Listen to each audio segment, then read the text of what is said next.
Okay, just wanted to do a quick update video for myself. So 2026, we're solidly in February. So it's been a month since we've entered 2026. And I just want to think about all the things I've accomplished in 2025 and some things that I'm going to try and either add or maintain in 2026. So I would say 2025 was not only a transformation for my life, it was like a metamorphosis. Just to take a quick inventory of the things I've accomplished in 2025. Well, first of all, I found a great job that I'm still enjoying today. I think this is easily the best job I've had. And because my job has been so good, it's basically stress-free, allowing me to focus on other parts of my life. Also in 2025, I've purchased my first property, basically where I live now.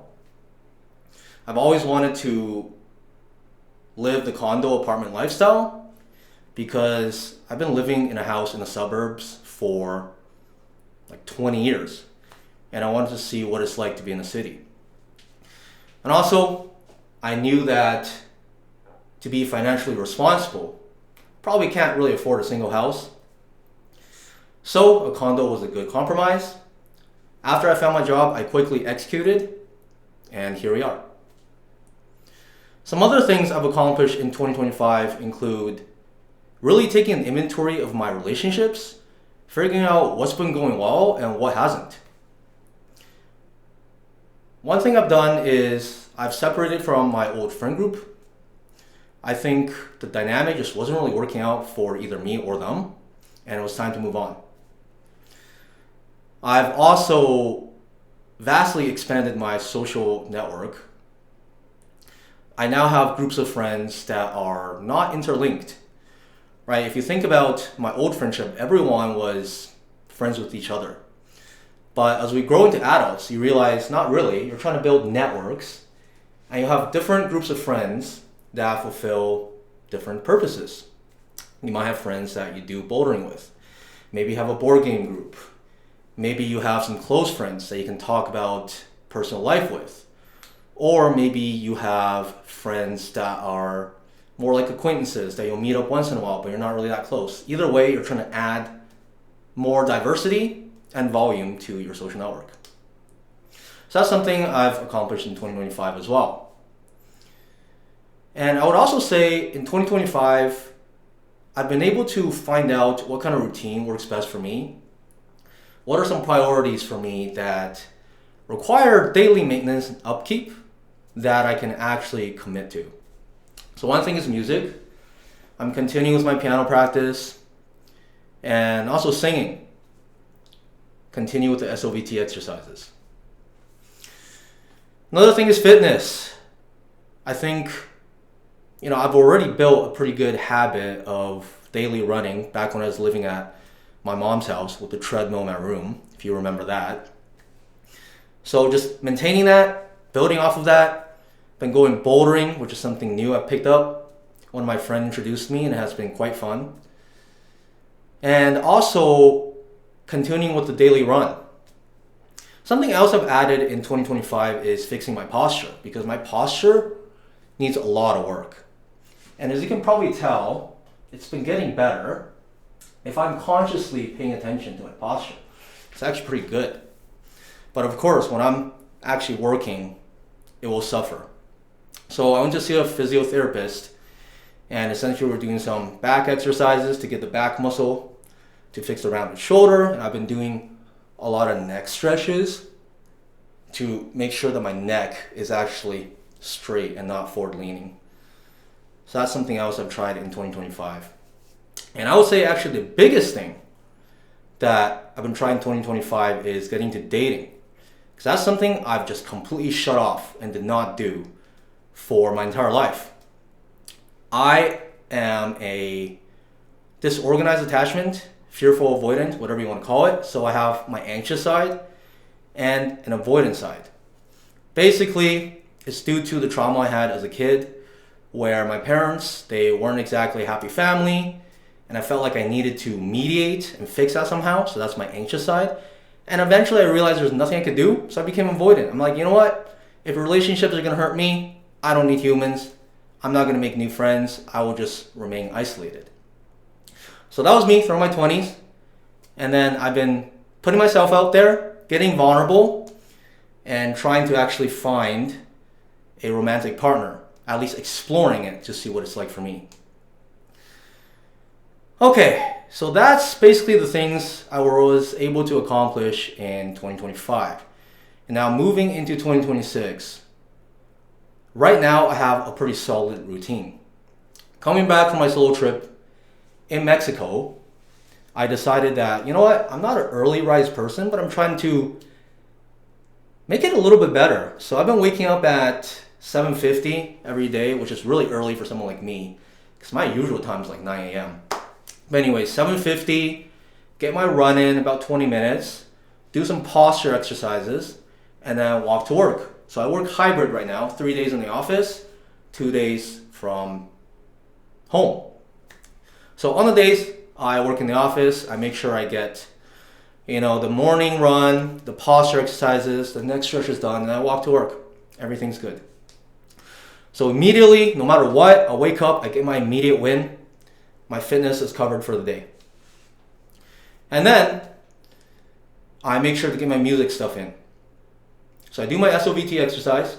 Takes me about 10 minutes, just maintaining. I'm not trying to, rush to become a great singer, but just slow efforts to slowly work my throat. And the next thing, of course, is piano. Practice about 20 minutes a day. And here are two things I've added in 2026. I'm now going to choir, so that means I can practice SOVT exercises and also apply some lessons I've learned and do it in a group social setting. And then I also got a piano teacher, so I've been completely self-studying, brute forcing, learning a couple songs here and there. But finally, I decided to take it a bit more seriously, and we're working on some fundamentals. And I'm already feeling like I'm improving. My finger strength is doing better. I'm doing more, let's call it standardized exercises. And I feel like, I'm learning. Things are going well in that direction as well. And then the next thing is to maintain some of the things I've built in 2025. So I'm going bouldering. I'm meeting friends. I'm going to social events. I'm trying different apps like Time Left. These are not dating apps, by the way.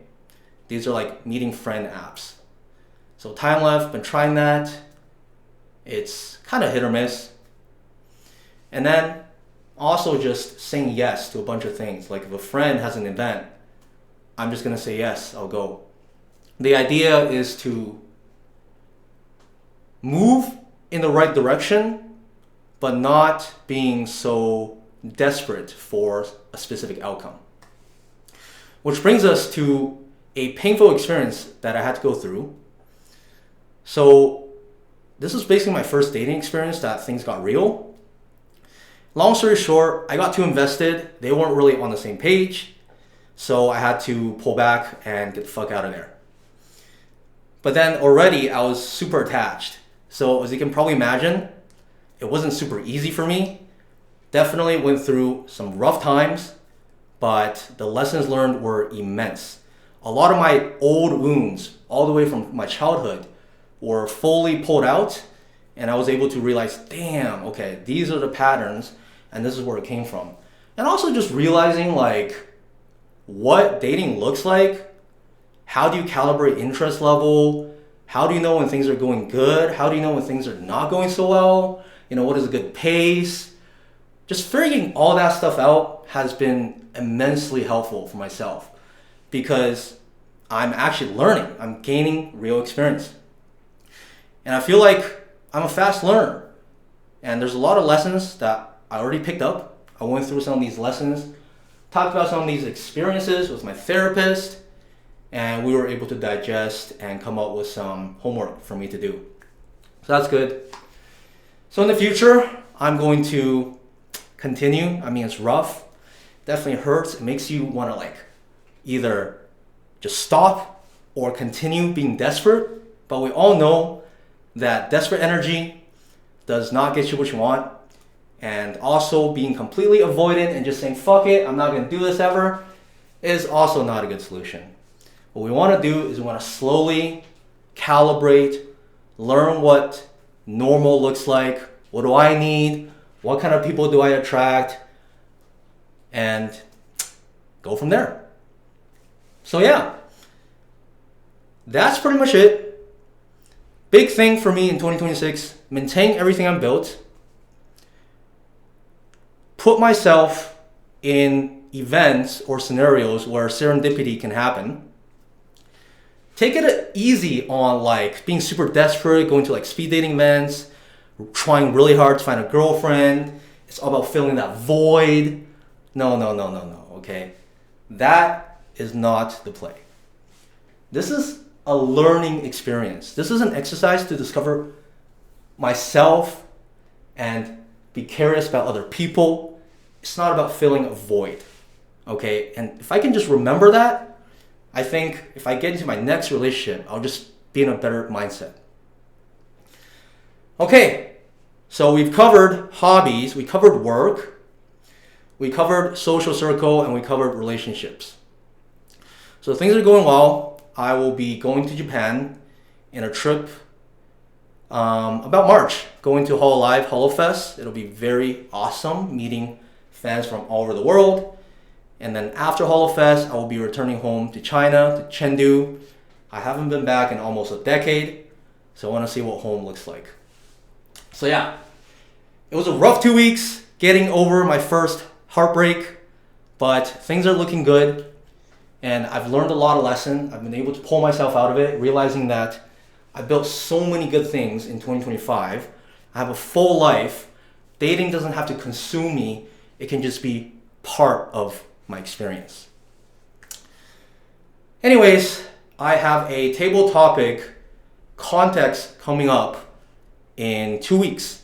So I'm going to try and upload some table topics just to get myself into the mood of answering random questions and being able to speak off the cuff. Let's try and do one video a day until the context. I guess that's pretty much all I wanted to say. See ya.